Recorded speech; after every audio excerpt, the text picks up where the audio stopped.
Hey there folks, how you doing today? Welcome back to the channel. Please bear with the background racket that you're going to hear throughout this production. We're actually out here in it today. We've got a big project ahead of us. Back here behind me you can see that big treetop that fell down during Hurricane Beryl. Among other things, that's some of the cleanup work that we have left to do here around the place to try to get things back to normal. We're going to start out today by cutting up that tree and getting it burned off, and I'm going to take you all along for the ride. Now, if you saw this video a couple of weeks ago, then you'll know I purchased a brand new steel Farm Boss chainsaw because I was having trouble with my Husqi. Well, if you saw this video that I put out after that, you'll know that I put a new carburetor on my Husqi, and today is going to be the maiden voyage. We're going to test it out and see how it's working after the carburetor rebuild. But first, I need to sharpen the chain. And while there are many ways to skin a cat, and the way I do it is probably not the right way, I'm going to show you how I sharpen a chainsaw chain. Uh-oh, they're looking for me. Let's get going. All right, so this is my Husqvarna 455 Rancher chainsaw. The chain that's on it is an Oregon chain. I will throw up the specs on that chain here in a minute. I don't remember them offhand, but I do remember where I ordered it from, so I'll put that up for you. But this chain has a 3/8 pitch to the teeth, which is important. You need to know what your tooth pitch is so that you can file on it with the proper size file. This particular file, along with the guide and this other flat file, all come together in a kit sold by Husqvarna specifically for sharpening their chains for this saw. You need to have a file set that is of the proper pitch for the saw that you're working on. That being said, we have this little guide here, which I have used, and it does work. I personally like to freehand it, but I don't think it makes that big of a difference whether you use the guide or not, so long as you have a good idea of what you're doing.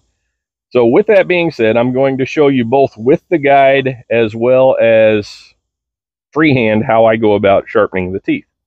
Okay, and I'm just going to do this here on the bed of the truck. For starters, you'll notice all the teeth are kind of dirty and greasy. That tends to happen when you're running a chainsaw. What I like to do is pick a tooth, like this one right here, and I just scratch it clean. You can use your pocket knife, you can use a fingernail, whatever. I like to clean that tooth off, and then, this isn't completely necessary, but it does help, I will mark that tooth with a Sharpie to help me keep track of where I started. That way you don't have to count teeth. I know this particular chain has 18 teeth on one side and 17 on the other, but I hate keeping track of them. So now that we have that marked, you need to have your chain free, so your brake needs to be released. We'll go ahead and we'll use our guard here. And for a tooth on this side of the chain, we'll set the guard in place on the links to where the rollers are in line with the direction of that tooth.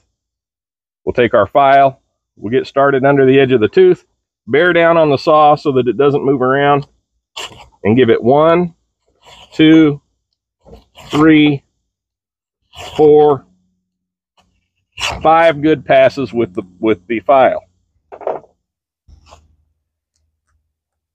So once you have sharpened the front edge of that tooth, you can use your finger and kind of feel it. This one is very sharp now, I can tell, as opposed to the one in front of it, which is a little bit dulled down. Now I'm going to use my file to point this out to you. You have this little portion of the tooth here. This is to kind of help control the depth of the cut. Here on your guard, you'll notice you have a set of notches. This is for hard or for soft wood. And what those are for is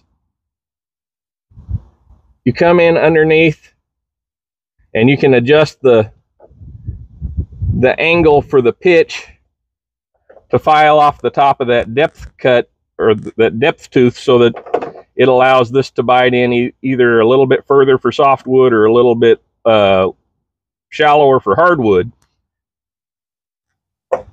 I've tried this many times. I don't find it to be real useful.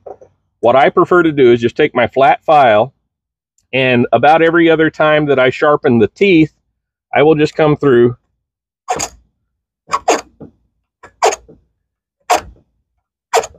and wear down that upper portion of the guide tooth about equal to the number of strokes that I take off of this one. And what that does is as this one wears back, you have to lower that one so that it wears down with it, because if you don't file the edge on the guide tooth, then you're not going to get a good bite with the chisel tooth.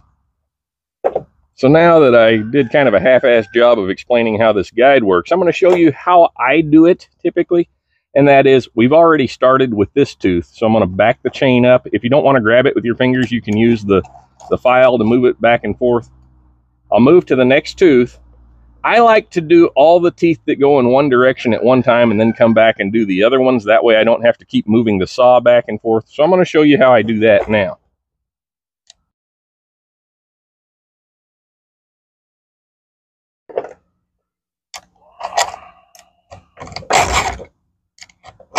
And you'll notice as you do this that the first pass or two are a little rough, and then by the time you get to the third or fourth pass, it starts to smooth out. See, I got a lot of resistance there because the edge of that tooth isn't smooth. But then the second one went a little easier, the third one went nice and easy, the fourth one went nice and easy, and the fifth one went nice and easy. And I always give it 5 passes. That's just kind of the number I use. I think any more than that is probably overkill in most applications.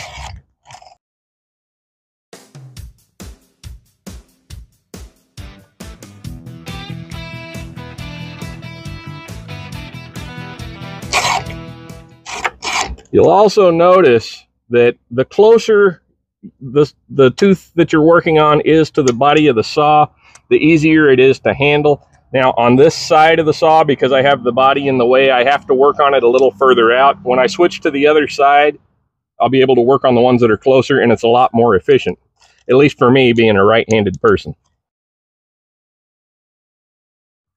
And I know some of you out there are already typing away saying, hey, put the bar of the saw into a vise so that it holds it nice and rigid. It'll give you a more uniform cut, so on and so forth. Hey, listen, if you're out in the woods cutting firewood, you probably don't have a vise with you. You need to know how to do this on a log or on a truck bed like what I'm doing here.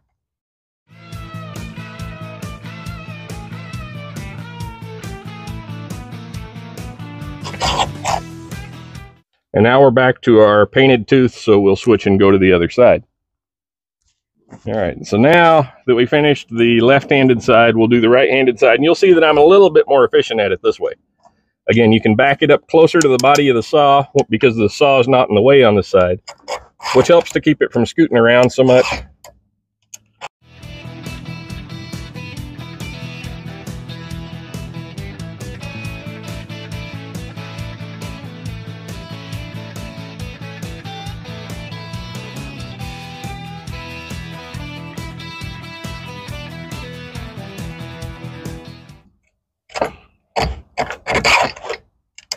That tooth had a big notch on it.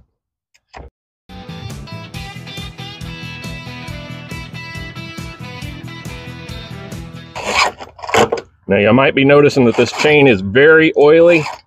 I tend to run my oiler all the way open. For a separate video on that, I might put one out eventually, but just know there is an oil adjustment screw right here on the bottom, and I just open it all the way up. And I always top off the oil every time I top off the fuel.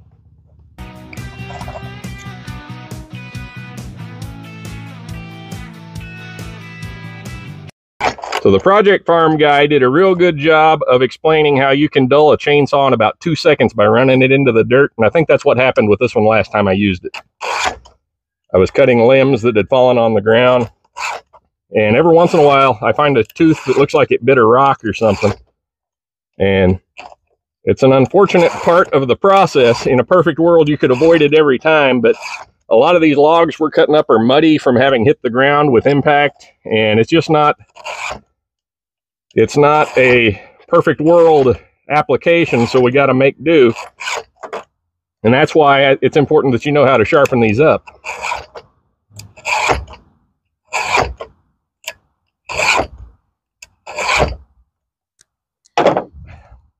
So now that I got the saw sharpened up, I'm going to show you real world how to do a cold start on one of these. This is the first time I've started this saw in several days, and this is only the second time I've started it on a cold engine since I replaced the carburetor. So let's see if it starts up right away like it's supposed to. Okay, so using the starting guide on the back for reference, first and foremost, we'll set the brake. We'll pull the choke, which lifts the safety shutoff. We'll press the primer bulb 5 times, and I like to add to that. That's 5 times after the fuel starts moving through it. It was actually already primed, so we got that done. Now you press this button here, which lets the compression off the engine, just makes it a little easier to pull. And now we pull the starter handle 5 times or until it tries to start, and hopefully it'll jump right away, and you'll see what I'm talking about there. Okay, so hopefully you saw that on the second try. It tried to start, so now we push the choke to the half choke. And you can probably hear that saw running in the background. So it started up right on the second pull, and that tells me that the carburetor is probably tuned pretty well because it wanted to start right away. The best course of action when you get it to start like that is just let it sit and warm up for a minute or two before you try doing anything. And the reason for that is that's how the saw is designed. Once the internals are up to temperature, it will run as it's intended, whereas if you start trying to cut with it right away and you let off, it might die, and then you might have a little bit of trouble restarting it. So hopefully that helps and you got something out of that. Here in just a minute, we're going to take it over. We're going to cut down that tree, and I'll go ahead and do a little time lapse on that so you can see what we're up against. I apologize for the saw noise in the background, but I'm going to try to speak over it so you can hear me here. This big tree top fell out of that tree during Hurricane Beryl, and kind of hard to tell how tall it is. I'm going to say probably 15, 16 feet high up there to that big split. It is firmly wedged into the ground in a couple of locations. Hopefully you can kind of see that. But it's kind of standing up like it's on a tripod, so I'm going to try to cut it in such a manner that I can control the way it falls, which might be easier said than done. But anyway, this may involve tying some ropes to it and pulling on it once we get to a certain point. So I'll also point out while we're at it, this here is the aftermath of a different tree falling on our chicken chateau. So while we didn't lose any chickens, we did pretty much lose this dog kennel turned chicken house. So once I get this tree out of the way, I'm going to have to disassemble this and make a new house for the chickens to live in.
So in epic Titanic flute fail proportions, the glue gave out on the Velcro that was holding my camera to the tripod earlier, so we missed all that, but it happened. Basically, you had a great big heavy limb up in the air that was kind of being held by a bunch of little limbs on the ground, and I had to clear the debris back out of the way underneath it so that I could work on it slowly and get it angled in the direction I wanted it to go, which is what happened. We dropped it right where we wanted to, and crisis was averted. Just know that anytime you're dealing with something like that, be mindful that big, heavy objects fall quickly, not to exclude video cameras. So, camera's okay. It just turned itself off when it fell. No big deal. Wish you would have caught it. It would have been really good for the video, but it is what it is. You can obviously see it fell. So I'm going to finish getting this cut up, and we'll move on to the next portion of our day.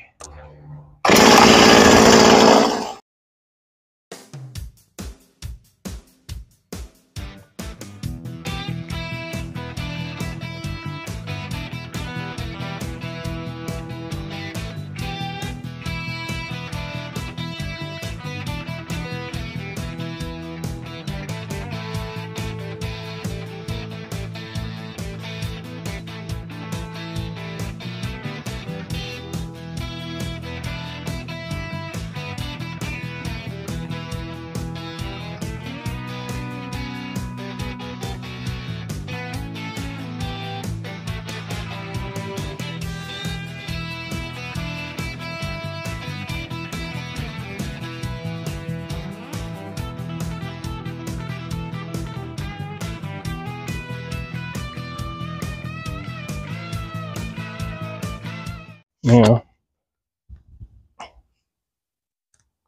I always add oil every time I add fuel. And I always brush all the sawdust out of the oil cap before I open it up. Sometimes easier said than done, but you don't want a bunch of that debris winding up down inside the tank plugging it up. I've had that happen before where you have to go and clean it out and it's not fun. So the oil reservoir is designed to run longer than the fuel tank. And that's on purpose so that you don't run your saw dry. Hi, dog. Yeah, casserole over the corner there. Hey, kids, why do you think we call the dog Casserole? Because he eats out of a casserole dish. All right, enough with the dad jokes. Or as the kids like to call them, bad jokes. I don't know where they get that from. All right, so I keep my 2-cycle fuel. I don't recommend this, but I'm going to tell you what I do. I use these old windshield washer jugs. And then I just throw them away after I'm done with them. All right, Mama Chicken, get your babies out of here. I don't need your help. Where's your other baby? Where's your other baby? I saw him earlier. Where'd he go?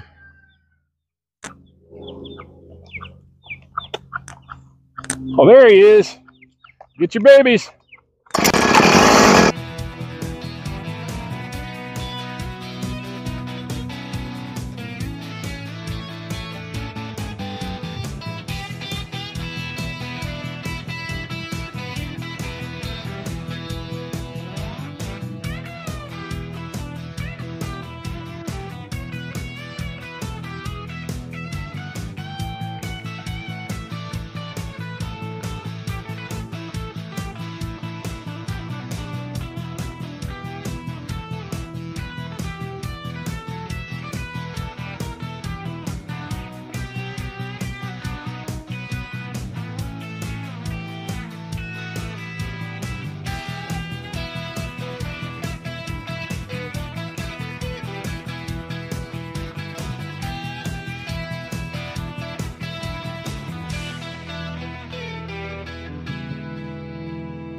We got it all cut up.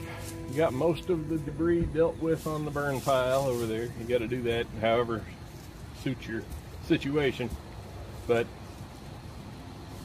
I think I'm going to leave some of these leaves down here this evening. The chickens seem to be having fun going through them looking for bugs, so we'll leave it at that. Still got a little bit of cleanup left to do, but we got the worst of it cut up, and our Husqvarna saw was running like it should be, so there's that. Anyway, know it was a long video. Thanks for watching. Hope you got something out of it. Take care, and God bless.